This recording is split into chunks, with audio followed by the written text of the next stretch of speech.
Hello students, welcome to DK math academy. আজকে আমরা প্রবাবিলিটির mainly classical definition of probability এইগুলো নিয়ে আলোচনা করব। তো ক্লাসিক্যাল ডেফিনেশন অফ প্রবাবিলিটির মধ্যে কিছু সমস্যাও আছে। এই ডেফিনেশনটা actual genuine definition of probability হিসেবে আমরা মানতে পারি না। তো সেগুলো তোমাদের এই বেসিক প্রবাবিলিটির মধ্যে আলোচনার বিষয় নয়। তার আগে বলে নেব যে এক্সহস্টিভ সেট অফ ইভেন্টস। দেখো, আমি পুরোটা একটা সামারাইজ করে দিচ্ছি কি কি বলেছিলাম। আমি বলেছিলাম র্যান্ডম এক্সপেরিমেন্ট। র্যান্ডম এক্সপেরিমেন্ট মানে কি না, একটা এক্সপেরিমেন্ট যার সমস্ত পসিবল রেজাল্টগুলো জানি আমরা। অর্থাৎ আমরা বলতে পারি যে এইগুলোর মধ্যে কোনো একটা ঘটবে। যেমন কয়েন টস করলে হেড অথবা টেল, এই দুটোর মধ্যে কোনো একটা পড়বে, কিন্তু এক্স্যাক্টলি কোনটা পড়বে, এক্স্যাক্ট রেজাল্টটা কোনটা হ্যাপেন করবে, কোনটা ঘটবে, সেটা আমরা জানি না। সেরকম এক্সপেরিমেন্টকে আমরা বলবো র্যান্ডম এক্সপেরিমেন্ট। যেমন টসিং অফ কয়েন, তাই তো, টসিং অফ কয়েন। তারপরে বলেছিলাম ইভেন্ট স্পেস। না, ওই সমস্ত সমস্ত পসিবল সমস্ত পসিবল রেজাল্টগুলোকে নিয়ে যে সেটটা, সেই সেটটাকে বলবো event space. The set of বা collection of all possible results, all possible results related to বা corresponding to the random experiment E। আমরা E দিয়ে সাধারণত লিখি, এটাকে S দিয়ে লিখি। S event space is the এটা। এখন এই সেটে, এই ইভেন্ট স্পেসের সেটে যে এলিমেন্টগুলো থাকবে তাদেরকে আমরা কি বলতাম না, ইভেন্ট পয়েন্ট বা simple event. The elements of S are called simple event অথবা ইভেন্ট পয়েন্ট। সিম্পল ইভেন্ট কেন বলছি না, এই ইভেন্টগুলোকে, এই যে পসিবল ইভেন্ট, যেমন ধরো হেড অথবা টেল, একে ভেঙে কি আর তুমি কোনো ঘটনা বানাতে পারবে? হেডকে ভেঙে তাকে আবার তার মধ্যে আবার দু ধরনের ঘটনা লুকিয়ে আছে, এরকম তো নয়। এখানে ইউনিক ঘটনাগুলো কি, হেড এবং টেল, টসিং অফ কয়েনের ক্ষেত্রে। এরপর আমরা বলেছিলাম সিওর ইভেন্ট, সিওর বা সার্টেন ইভেন্ট। দু রকম শব্দই ব্যবহার করা হয়। সিওর ইভেন্ট মানে যেটা অবভিয়াসলি হ্যাপেন, যেটা অবভিয়াসলি ঘটবে, যেটা অবভিয়াসলি ঘটবে। আর ইম্পসিবল ইভেন্ট কি বলেছিলাম? আচ্ছা, অবভিয়াসলি ঘটবে মানে সেটা অ্যাকচুয়ালি দেখতে গেলে ইভেন্ট স্পেস এস। আচ্ছা, ইভেন্ট মানে কি? ইভেন্ট মানে হচ্ছে any subset of the event space S. একটা ইভেন্ট স্পেস, তার যে কোনো সাবসেটই হবে এক একটা ইভেন্ট। এবারে এস নিজেই তো নিজের সাবসেট, তাহলে এসও একটা ইভেন্ট হবে। সেই ইভেন্টটাই actually sure event. Sure event. Impossible event কি বলেছিলাম? Which never happen, which never happen.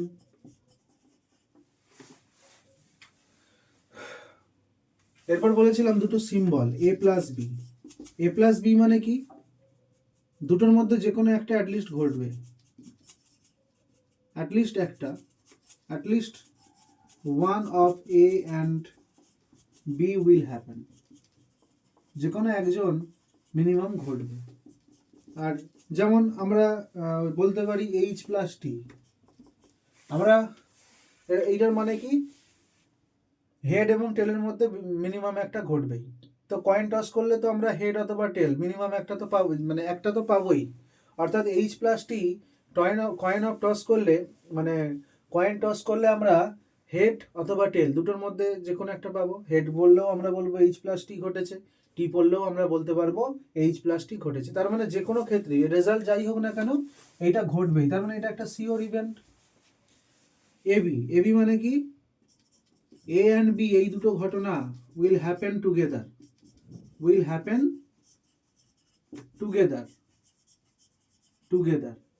এই শব্দটাকে ম্যাক্সিমাম জায়গাতেই সাইমালটেনিয়াসলি, সাইমালটেনিয়াসলি এই শব্দটা ব্যবহার করা হয়। যেমন ধরো এইচটি, অর্থাৎ কয়েন টস করলে হেড এবং টেল একসাথে ঘটবে। হেড এবং টেল কি একসাথে ঘটতে পারে? তাহলে হেড এবং টেল একসাথে ঘটবে, এই ঘটনাটা কখনোই ঘটবে না। অর্থাৎ এইচটি মানে হেড এবং টেল একসাথে ঘটবে, এই ঘটনাটা কখনোই সম্ভব নয়। তার মানে এটা কি? Impossible event. ইম্পসিবল ইভেন্টকে আমরা ফাই দ্বারা লিখি। বোঝা গেল? এবার কমপ্লিমেন্টারি ইভেন্ট কি বলেছিলাম? Complimentary event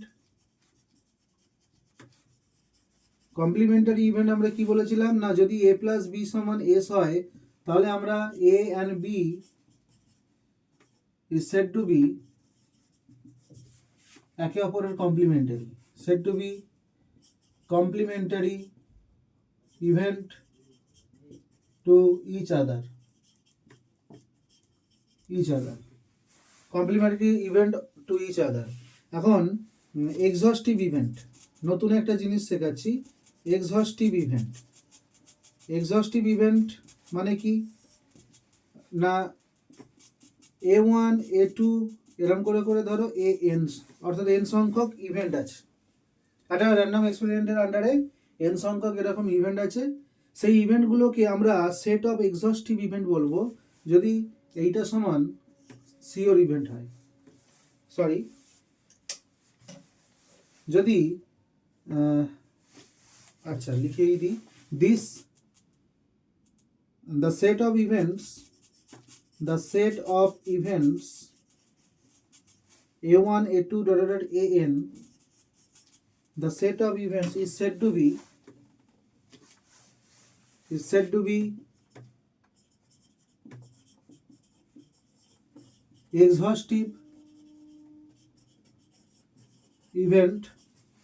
events if a1 plus a2 plus plus an equals to s and ai intersection aj এটা সমান ফাই হবে। অর্থাৎ a1 এর সাথে এখানে i not equals to j হবে। এটা বুঝিয়ে দিচ্ছি কি ব্যাপার।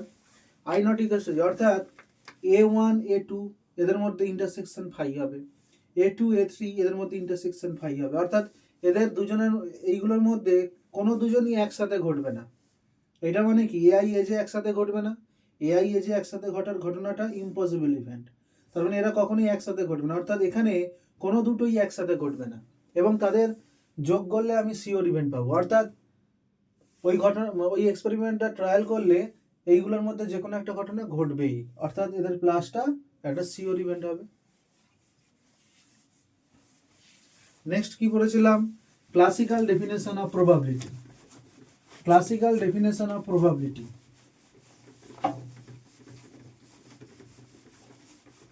এখান থেকেই মেনলি এই চ্যাপ্টারটা শুরু হচ্ছে। এতক্ষণ তোমরা অ ক খ শিখছিলে, এবার শব্দ শিখবে। যাই হোক, ক্লাসিক্যাল ডেফিনেশন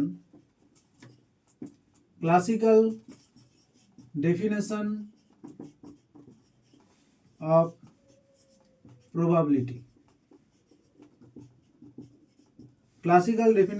প্রবাবিলিটি। কি বলেছিলাম দেখো, let A is a subset of S। এসটা কি না, ইভেন্ট স্পেস corresponding to বা related to the random experiment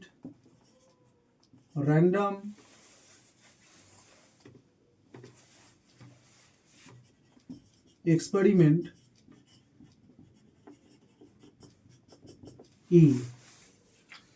এখন let na equals to number of elements। আমরা যে কোনো ঘটনাকে, যে কোনো ইভেন্টকে তো আমরা সেটের আকারে লিখতে পারি। ওই যে বলেছিলাম যে কোনো ইভেন্ট হচ্ছে ইভেন্ট স্পেস এস এর সাবসেট। তার মানে কি ইভেন্টগুলোকে আমরা ওয়ান টাইপ অফ সেটের ভাষায় আমরা পড়ছি। তো এ একটা যদি সেট হয় তাতে তো কিছু এলিমেন্ট থাকবে, সেই এলিমেন্ট সংখ্যাটাকে আমরা এনে দ্বারা লিখছি। তাহলে এনে মানে কি না, number of elements in the set A. এ কিন্তু অপরপক্ষে একটা ঘটনা। দেন প্রবাবিলিটি অফ এ, সেটা সমান কি na বাই ns। তাহলে এনএস মানে কি হবে, number of element in S, S মানে কি ইভেন্ট স্পেস। এখন এখানে দেখো সাপোজ তোমাদেরকে একটা এক্সাম্পল শেখাই। ধরো র্যান্ডম এক্সপেরিমেন্টটা কি না, tossing of two coin, tossing of two coin. এতক্ষণ তোমরা একটা করে কয়েন টস করা শিখেছ, একসাথে দুটো কয়েন টস করা হলো, তার মানে তাদের দুটো রেজাল্ট পাবো। কি কি পাবো না, পসিবল রেজাল্টগুলো কি না, হয় হেড হেড পাবো, বা একটাতে প্রথমটায় হেড পরেরটায় টেল, কিংবা প্রথমটায় টেল পরেরটায় হেড পাবো, অথবা দুটোতেই টেল পাবো। এর বাইরে তো কোনো পসিবিলিটি হতে পারে না, এর বাইরে তো আর কোনো রেজাল্ট ঘটতে পারে না, ঘটলে এইগুলোর মধ্যে ঘটবে, দুটো কয়েন টস করলে।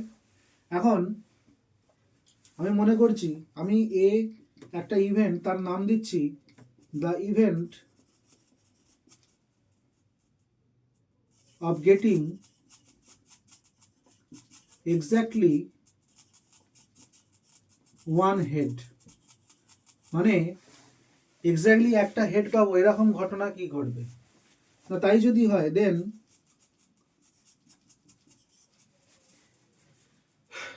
এই ঘটনাটা কি না, গেটিং এক্স্যাক্টলি ওয়ান হেড, মানে একটা করেই মাত্র হেড পাবো, এরকম ঘটনাটার নাম দিয়েছি এ। তার মানে এর ফেভারে কোন পয়েন্টগুলো আসবে, এইটা আসবে আর এইটা আসবে, কারণ এদের মধ্যে একটা করে হেড আছে। তাহলে এন এর সমান কত হলো 2, কারণ এই দুটো এলিমেন্ট পাচ্ছি।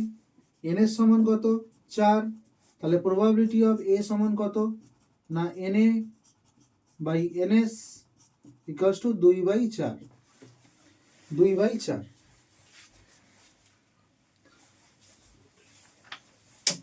এরপর দেখো এখানে এই এক্সাম্পলটা দিয়েই আমি করাচ্ছি। এখন অন্য আর একটা ঘটনার নাম দিচ্ছি, at least one head, at least one head, অর্থাৎ the event B হচ্ছে the event of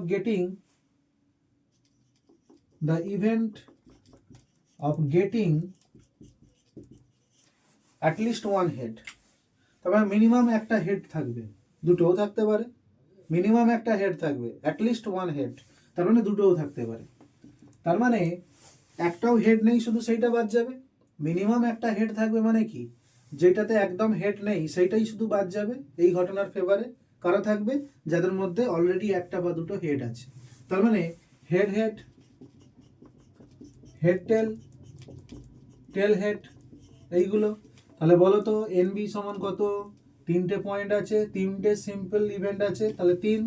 তাহলে প্রবাবিলিটি অফ বি সমান কত না এনবি বাই এনএস, এনবি মানে কত 3, এনএস মানে কত 4, তার মানে প্রবাবিলিটি অফ বি দেখো 3/4। একটা জিনিস তোমরা লক্ষ্য করবে, যে কোনো ঘটনার প্রবাবিলিটি বার করলে দেখতে পাবে সেটা 0 থেকে 1 এর মধ্যে আছে। তার মান 0 হতে পারে, 1ও হতে পারে, 0 থেকে 1 এর মাঝেও কোনো সংখ্যা হতে পারে, কিন্তু 0 থেকে ছোট অর্থাৎ নেগেটিভ হবে না, আর 1 থেকে বড় হবে না। 0 থেকে ছোট এবং 1 থেকে বড় হবে না। এটা আমরা একটা থিওরেমের মাধ্যমেও তোমাদেরকে প্রুভ করে দেখাবো, খুব সিম্পল একটা ব্যাপার। আমরা যদি এরকম একটা ইভেন্টের নাম দিতাম, ধরো সি, সি হচ্ছে the event of getting at least one tail, তাহলেও তো সেই একই 3টে পয়েন্ট পেতাম। তখন অ্যাটলিস্ট ওয়ান টেল মানে কি, টেল আছে একটা বা দুটো, সেই ইভেন্টগুলো তুলে নিতাম, সেই সিম্পল ইভেন্ট পয়েন্টগুলো তুলে নিতাম, মানে হেড টেল এর ফেভারে আসতো, হেড টেল, টেল হেড আর টেল টেল, বাস। তাহলে প্রবাবিলিটি অফ সি কি হয়ে যেত, প্রবাবিলিটি অফ সি হয়ে যেত এনসি বাই এনএস, অর্থাৎ 3/4 এইটা। এখন দেখো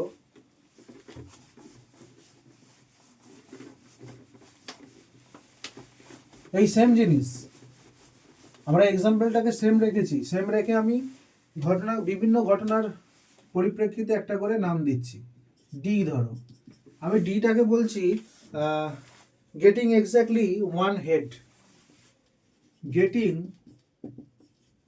এক্স্যাক্টলি সরি টু হেড তার মানে এক্স্যাক্টলি টু হেড মানে ইভেন্ট স্পেস কি ছিল না head head head tail tail head tail tail এই তো ছিল।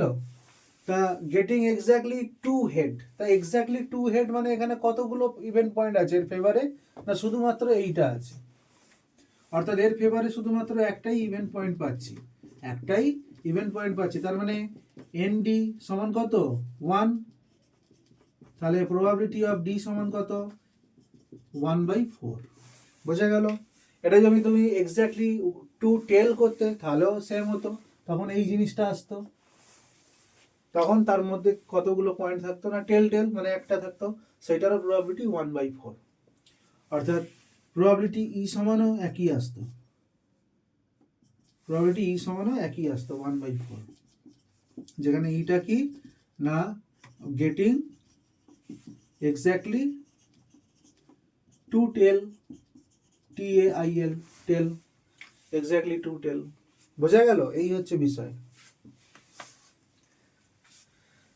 তো নেক্সট দিন আমরা ক্লাসিক্যাল ডেফিনেশন অফ প্রবাবিলিটি এইটার ওপর বেস করে কিছু থিওরেম, পরবর্তী ভিডিওগুলোতে এটার ওপর বেস করে ক্লাসিক্যাল ডেফিনেশন অফ প্রবাবিলিটি এটার ওপর বেস করে আমরা থিওরেম এবং কিছু অঙ্ক টঙ্ক এগুলো ডিসকাস করব। তবে বলে রাখি এক্ষেত্রে এখানে যদি বলে যে এই ডেফিনেশনের প্রবলেম, আপনি তো বললেন যে এই ডেফিনেশনটা ঠিকঠাক নয়, তো এই ডেফিনেশনের প্রবলেমটা কি আছে না এই ডেফিনেশনের প্রবলেম সম্বন্ধে ডিটেলসে আলোচনা তোমাদের সিলেবাসে এই বেসিক প্রবাবিলিটির মধ্যে নেই, বেসিক প্রবাবিলিটির সিলেবাসে নেই। তাও আমি তোমাদেরকে একটা কন্ডিশন আমি বলে রাখছি যেটা এই ডেফিনেশনের ক্ষেত্রে প্রবলেম সৃষ্টি করে, যদিও সেটা আগে আমি বলেছিলাম। দেখো এখানে সবকটা এক্সপেরিমেন্ট আমি তোমাদেরকে যেগুলো বললাম সেখানে দেখো ইভেন্ট স্পেসে কতগুলো পয়েন্ট আছে না ফাইনাইট সংখ্যক। যেমন ধরো টসিং অফ 2 কয়েন, সেখানে দুটো হেড এবং টেল। থ্রোয়িং অফ ডাইস মানে 1 থেকে 6, লুডোর গুটি চাল দিলে কি কি পাবো 1 থেকে 6 অবধি পাবো। অর্থাৎ ইভেন্ট স্পেসটা সবসময় ওই নির্দিষ্ট সংখ্যক এলিমেন্ট নিয়ে তৈরি হচ্ছে। এখন ধরো একটা কয়েনকে আমি অসংখ্যবার টস করলাম, তাহলে তার রেজাল্টে তার পসিবল রেজাল্টগুলো কি হবে না অসংখ্য সময় ধরে মানে অনির্দিষ্ট কাল পর্যন্ত চলবে, অর্থাৎ এসটা ইনফাইনাইট হয়ে যাবে। অর্থাৎ এই ডেফিনেশনটা invalid. Classical definition of probability is invalid for classical definition of probability is invalid for invalid when the event space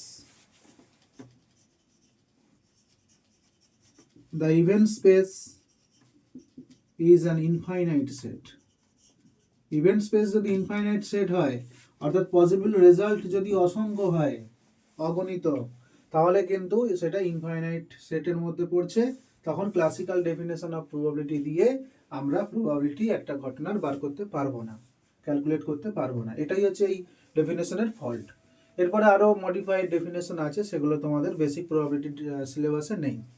তো আজকে এই অবধি থাকলো। নেক্সট ক্লাসগুলোতে আমরা classical definition of probability, conditional probability এইগুলো আলোচনা করব। তো আজকে এই অবধি।